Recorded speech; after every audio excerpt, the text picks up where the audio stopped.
It is March 27th. It is day 66 of the Trump presidency.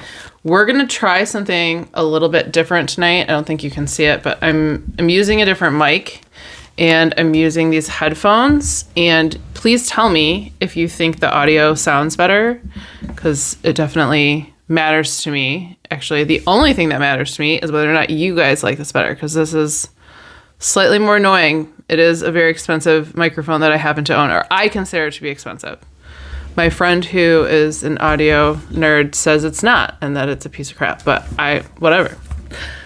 It was more than my little USB mic, so you guys tell me if you think this makes a difference. In any case, sadly, Trump has revoked $11 billion in funding for addiction and mental health. This was funding that was given to organizations during like the COVID era when there was a huge crisis, obviously. There was a huge crisis in mental health. There was also a huge crisis with addiction. And yes, those numbers have gotten exponentially better, but probably because there's funding for programs to help people. And so with revoking $11 billion, like a lot of the places that are currently operational are probably going to have to shut their doors. You know, like rehabs and halfway houses where people can stay. And I mean, I don't even know what else. I think, you know, we all kind of know and have known that it's bullshit when Trump says he cares a lot about the fentanyl crisis. They're just using it as leverage for other things that they want. They definitely, they want people who they consider to be like a burden on the system to just die. So, you know, disabled students that require more funding to go to school. They don't care. They don't want them there. They don't want to pay for this stuff anymore. They don't care about human beings. And everything they're doing is really reiterating that. So I don't really care what words they say when someone directly confronts them about stuff like this, because all that matters is what they're doing. And they're cutting funding to veteran healthcare, to addiction, to the Department of Education, so that kids who are homeless can't get to school. That's something that the Department of Education helps with. So that kids who need assistance because they are disabled can't get that assistance. They don't care. And some of them will come right out and say that too. So in any case, there are huge protests happening at Tufts University right now over the Turkish doctoral student who was detained. And they are demanding her release. I mean, the hard and scary thing is that a lot of the people that are protesting may end up detained themselves. This is a new era that we're in, where you cannot come out and speak out. In fact, Marco Rubio went out and made some really big statement about this today. He revoked visas for, is it 200 students that are here on visas? It's either 100 or 200, somewhere around there. You can go look up the number. And he literally said they're revoking those visas because of their participation in pro-Palestine protests, etc. Speaking out, writing articles, protesting, anything in relation to pro-Palestine, they are revoking their citizenship, or their visas to be here. And he said, that's not what we wanted. We don't want you here. If you're going to come here, and he said, cause a ruckus. So definitely, this is not the America that people were used to. And I think that there is a lot that people have taken for granted about America that they're no longer going to be able to. I think that it's going to be a really harsh reality check. And I think people need to swallow that jagged pill quickly and just understand what you're up against, and don't be stupid. I'm not telling people not to protest, but I am telling people, you know, there's a lawyer on TikTok who is young. He's young, but he is, his account is huge. And he was telling people yesterday, like, you should scrub all your social media accounts right now. And honestly, that may be true. Am I going to do it? No. Probably not. I might end up actually just deleting my TikTok account. I think there's a solid possibility of that at some point, depending on what happens here in the next month or so. A couple weeks, really.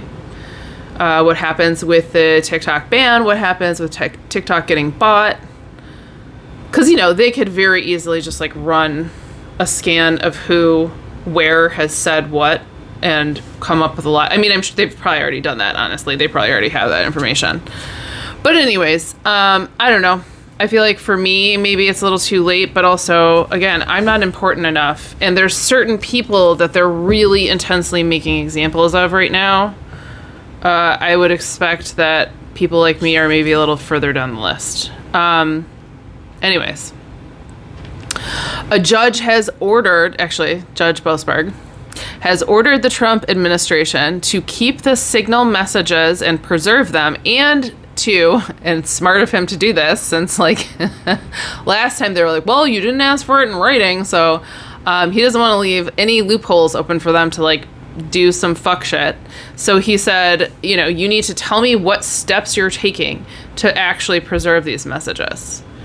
Do not fucking touch the messages. That's evidence. Love that for us, and can't wait to see what happens with all of that. Of course, Trump was up all night on Truth Social saying Lord knows what. I saw something saying that he was up from 1 till 3 a.m. just posting shit. I didn't even look. I don't care. Of course he's freaking out, Obviously he's freaking out. He probably should be freaking out. I mean, they're not in a good situation as usual. RFK today announced huge cuts in the Department of Health and Human Services. We knew this was coming. They're going to be firing 20,000 people. Okay, so 10,000 of those people took buyouts, and the other 10,000 are just getting let go. But that is a quarter of the total workforce of Health and Human Services. So there's originally 80,000 people. There will be 60,000 now. I don't know. There's all kinds of speculative articles about how this is going to affect things.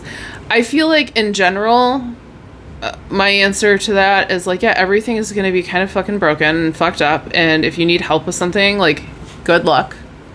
You're not going to get it.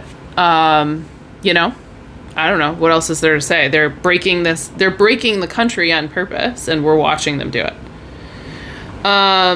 Elise Stefanik was Trump's nominee for UN ambassador, and they are revoking that from her. They're basically saying they need to keep her in Congress to keep the Republican majority. Trump is saying he doesn't want to risk someone else getting that seat right now. He doesn't trust anyone. Honestly, probably good call on his end. I also heard something saying that she didn't have enough support anyways to get through, which could possibly be true. The only thing I don't like about this giant ass microphone, here, I'll show it to you, but it might make noise, but see how big it is? It's gigantic. Is that now my note, I don't really know what to do with my notes, but anyways. Very sad, and also has been an ongoing thing that Gaza is again almost out of food because of the Israeli blockade. I mean, I've said this once, I'll say it again. It's a horrible situation. Losing your home is a horrible thing.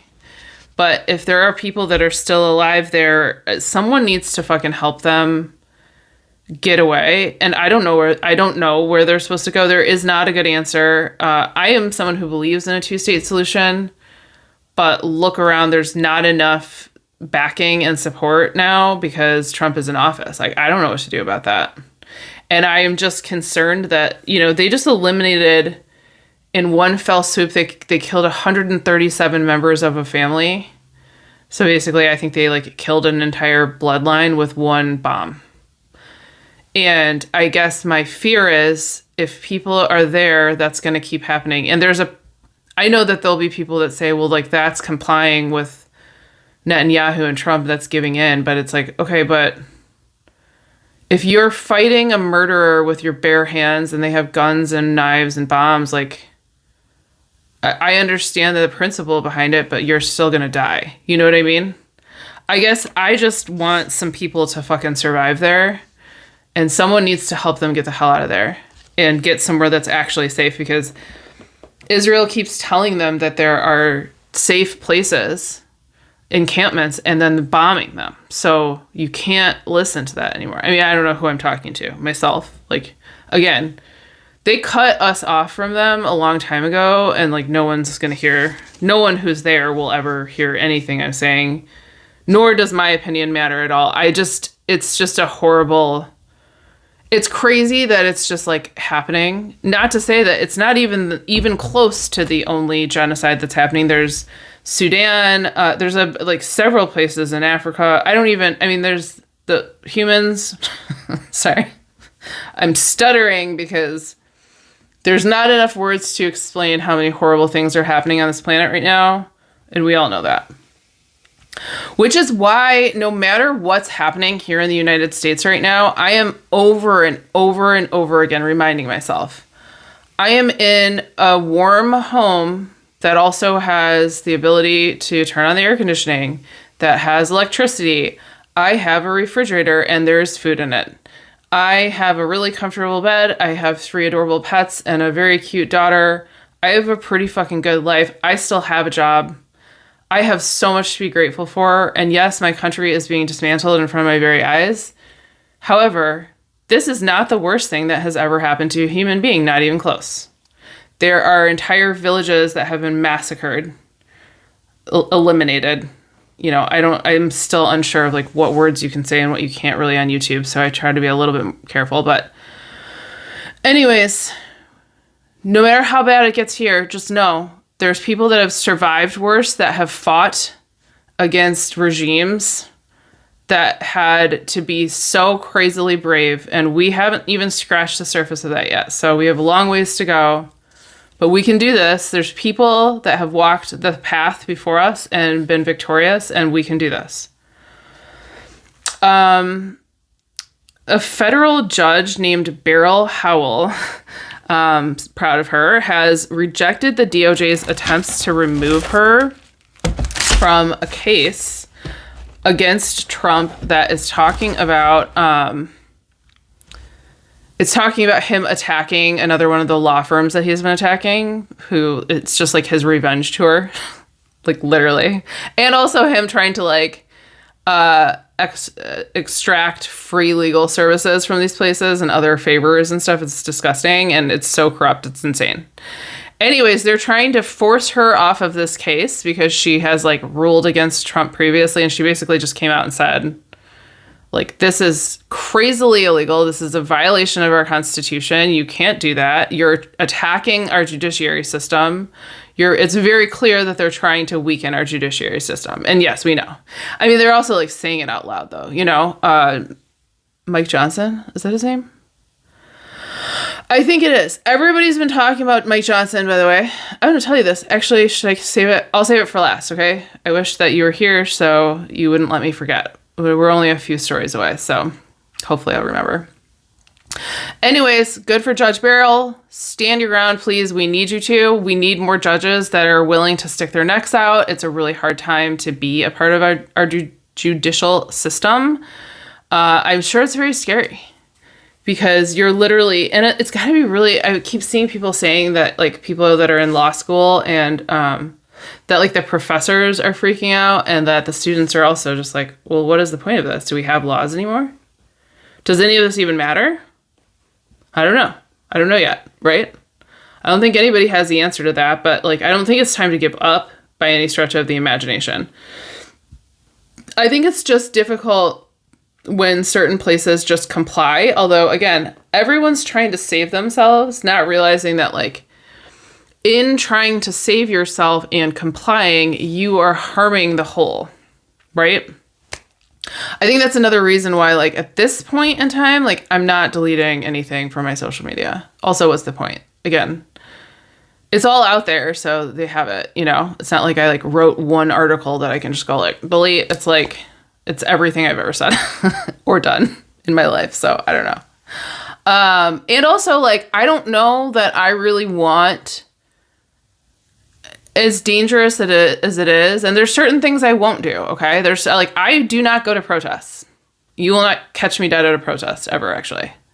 So there's certain things I won't do, and then there's certain things that I won't do. Like, I don't know if I'm going to lie, or if I'm going to, like, get a MAGA hat and, like, stomp around and pretend. You know what I mean? Like, there's just things that, like, I don't...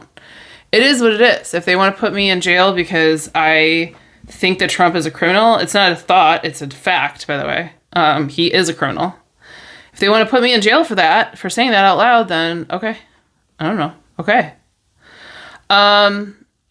Speaking of the worst corruption in all of history, this is crazy story. And I'm going to do my best to explain this. Okay.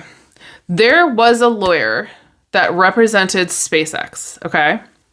Her name is Catherine Eschbach, Eschbach. She has now left her position at that law firm where she represented SpaceX, and now she is the head of the civil rights agency within the labor department. And okay, so basically the labor department, the department that she's now the head of, is responsible for being sort of like a watchdog for government contracts, okay? So why, do you see where I'm going with this? She wants to downsize this department that is a watchdog for government contracts. SpaceX is trying to get more government contracts. She worked directly for them. She has engaged against this agency that she's now the head of on behalf of SpaceX in the very recent past, fighting against people that were trying to have like their contracts upheld correctly or something. In any case, like it's just like and I think there's like a lot of this happening within the Trump administration where there's these like crazy conflicts of interest. Insane conflicts of interest that are just very, very blatant, very out there. And, you know, I don't know what recourse we even have to deal with this, because their strategy, which appears to mostly be working, is to, as quickly as possible, dismantle everything that could stop them from just doing whatever they want. And it's working. They're just like firing all these people. They're just destroying all these agencies that exist to prevent what's happening from happening. But it's like if they outpace them because the judicial system is so slow, if they can just outpace them, then it won't matter what action, any kind of like legal action that's coming, that's trying to stop them, because it's too slow. It's almost kind of what happened when it comes to prosecuting Trump. The clock fucking ran out. And I wonder if some of those Republicans that allowed that to happen are regretting it now. And also Democrats, you know, like, anyways. So Mark Carney, who is the new Prime Minister of Canada, right? Sorry, I didn't write down, but yes, he is, I just can't remember if he won yet or not. Because I think that their system is so different than ours. I want to say that there's like more than one person that's kind of representative or something. Or did he just like win I don't know. Anyways, they're different than the United States, but he is definitely in power in some capacity in Canada right now. So, and I think he just took office. I don't know if they say it like that over there. But in any case, he is taking a hard line against Trump. Before he won, he said he wants a mandate from the people to be able to do that. And he basically said that April 2nd, he's going to announce the exact retaliation that they're going to be taking against the United States for the tariffs. So that'll be interesting. And, Trump goes absolutely apeshit bananas when stuff like that happens. And then he'll be like, all right, well, we're doing 100% tariffs back. Like, That's what he did the last time, and then they backed down. So if this guy is going to do this, if Mark Carney's going to do this, like, he needs to fucking stand his ground. Like, he can't just be like, we're going to do this to you, and then when Trump inevitably does something 1,000 times worse that's totally disproportionate, which he absolutely will, he's going to, you can't turn around and be like, all right, well, we're not going to do it anymore. You can't do that, because then it weakens your position permanently. So, I don't know. I feel like everyone needs a crash course in how to deal with narcissists, like, right this fucking second, but we don't have time for that, do we? The last thing I'm going to tell you is a rumor, because I like to end my show with rumors. Actually, I kind of do. Okay, so there's screenshots going around on TikTok of Mike Johnson in Grindr. It's literally all over. If you're interested and you're on TikTok, type Mike Johnson Grindr into your search bar and you'll see like a bajillion videos. Long story short, some dude on Grindr, I think in Washington, or you know what? I'm actually not sure where he was. He was at a convention, so I don't know if it was Washington or not. Said that he was messaging back and forth with some guy, and that the guy was being really mysterious, and like you couldn't even see his face, which I can't imagine as a straight woman ever messaging with a man that I couldn't see his face, but whatever works for you. You know what I'm saying? Anyways, finally towards the end, Mike Johnson sends a message saying, like, he said that he had a wife and kids and that he wanted to be discreet. And then he said, when can I pick you up? And sent a picture of his face. So, I don't know.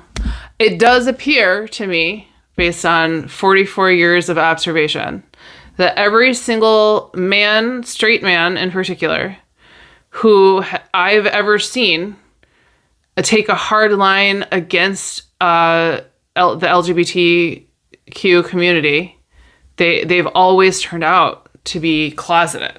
It's like, I don't know, someone with a PhD is going to have to explain this to me, but it just seems to be like a thing that is pretty consistent in the world today. So yeah, it tracks. To me, it tracks. They all seem to be behind closed doors. And I mean, everyone keeps saying it too. Don Lemon also says, and has been like dragging people across the floor in the open and like just being like, stop staring at my husband, yada, yada.